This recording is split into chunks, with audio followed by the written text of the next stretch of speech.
En los tipos móviles confluyen diferentes aspectos como el arte, la artesanía, la historia o el pensamiento, que convierten a estas pequeñas piezas en auténticas joyas. A la belleza intrínseca del tipo móvil, entendido como elemento con entidad propia, hay que sumarle su uso como representante de la letra, la unidad mínima del lenguaje y, por tanto, de la intención de comunicación, lo que le confiere un valor añadido difícilmente mesurable. El Rectorado de la Universidad de Málaga acoge desde el pasado 15 de abril la exposición Tipometrías, un homenaje a los tipos móviles de madera, obra del profesor de la Universidad malagueña Sebastián García Garrido. Hoy en Tesis nos asomaremos al universo de estas pequeñas obras de arte tristemente condenadas a la extinción.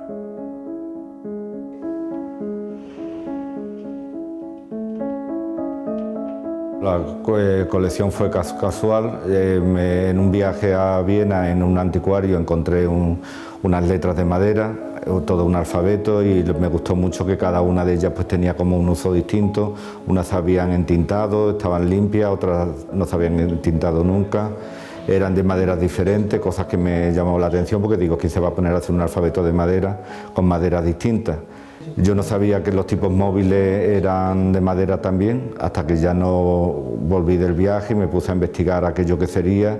Pensé que podían ser tipos móviles, comprobé que eran 23 milímetros de altura y entonces eran utilizados para la imprenta, y al informarme pues ya averigüé que los de madera se utilizaban para los carteles y los rótulos, ¿no? Con lo que tenían un especial interés artístico, y por eso también tenían tipografías más originales, porque a lo mejor se habían hecho solamente para las necesidades del rótulo, no hacía falta hacer todo el alfabeto.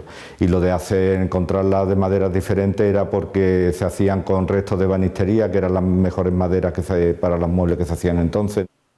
Y entonces me gustó más todavía, ¿no? Eso de que se utilizaran los restos y se aprovechara la madera hasta el último trozo, ¿no? Como un poco hago yo también a la hora de componer las obras. Y ya me tuve que informar por bibliografía, por internet. Vi que en algunas que se vendían también en subastas por eBay, y con el tiempo me junté con una colección bastante grande.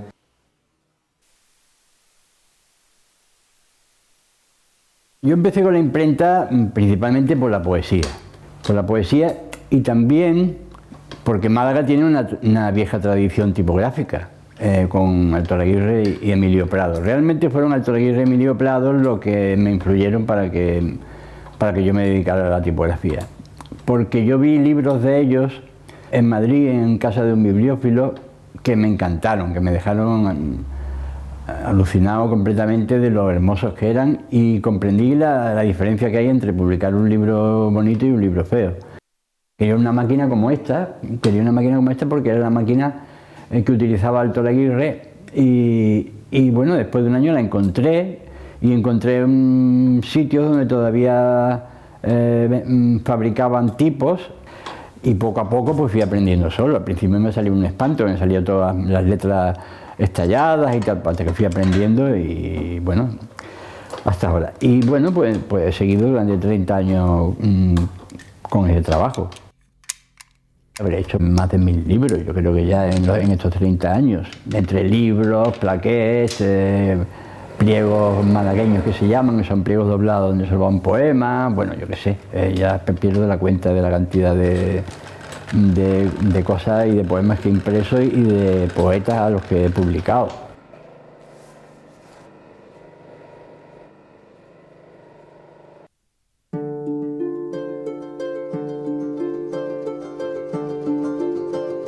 La primera intención de Tipometrías es una misión de salvar esa colección que tenía y de los tipos móviles en general, no solamente porque la colección quede aglutinada, sino por dar a conocer esos tipos móviles, ponerlos en valor.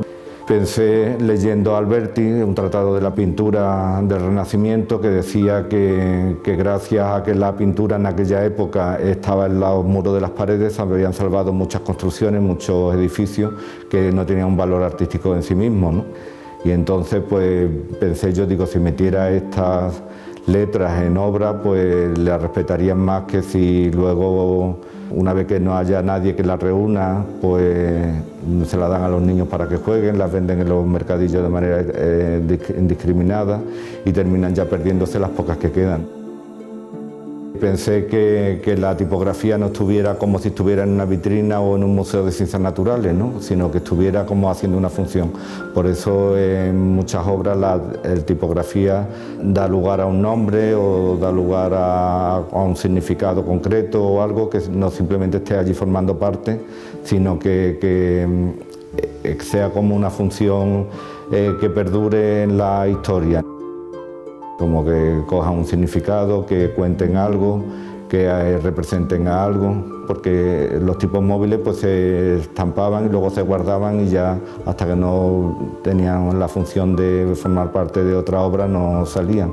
Y esto sería como meterlos ya en un papel continuo y que queden ahí haciendo una función, no como algo sin vida, ¿no? Que no tiene función ninguna.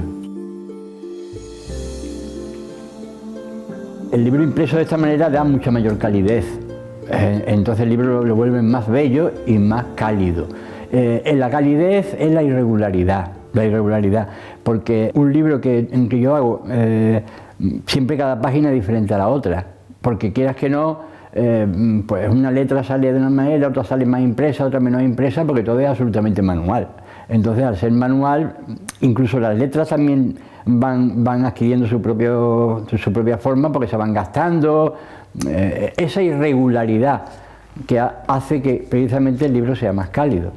Es la regularidad, precisamente lo que es todo igual es lo que lo vuelve mucho más frío.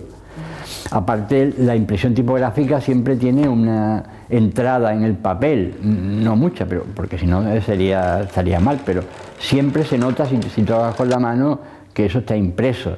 Es como un beso que le da las letras al papel, y ese beso se nota si lo tocas con la mano, ¿no? Exactamente, la imperfección y la irregularidad es donde está la calidez y la belleza también, de alguna manera. Es más parecido a pintar un cuadro. Para mí un libro, lo digo, yo considero como un objeto, como una escultura.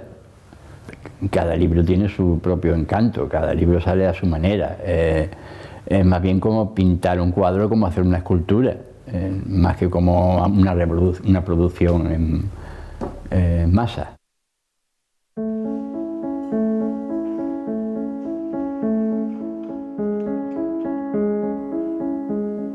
El interés o la belleza de los tipos móviles radica primero en el diseño de las tipografías, ¿no? Pero también en la cuestión material propiamente. Las vetas de la madera, los colores de la madera, las pátinas que adquiere la madera con la tinta de imprenta, que es una tinta grasa, con lo que le da un brillo y unas cualidades muy cercanas a lo que sería el material natural, ¿no? Parece que hoy en día pues tenemos madera de cualquier tipo, pero no es así. Algunas han desaparecido o están prácticamente desaparecidas y es muy difícil encontrar, entonces se puede trabajar con muy pocos tipos de madera. Entonces le ves las vetas y le ves como casi la huella dactilar, ¿no? De la persona en lo que sería el protagonismo natural del árbol.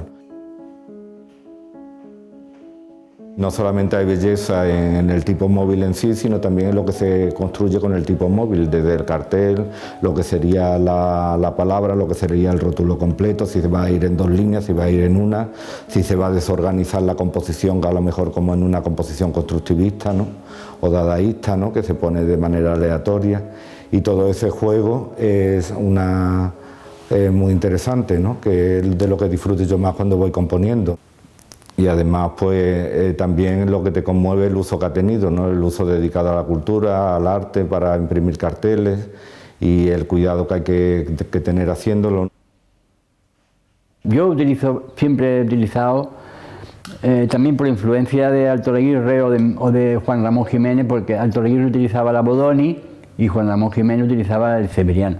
Y yo tengo las dos familias, la del Severiano y la Bodoni, son las que prácticamente siempre utilizo, de diferentes tamaños, de diferentes maneras, pero siempre utilizo o la Bodoni o la del Severiano, que son las que más me gustan. La Bodoni es más carnosa, la del Severiano quizá más estilizada, pero son letras de rasgos muy bonitas.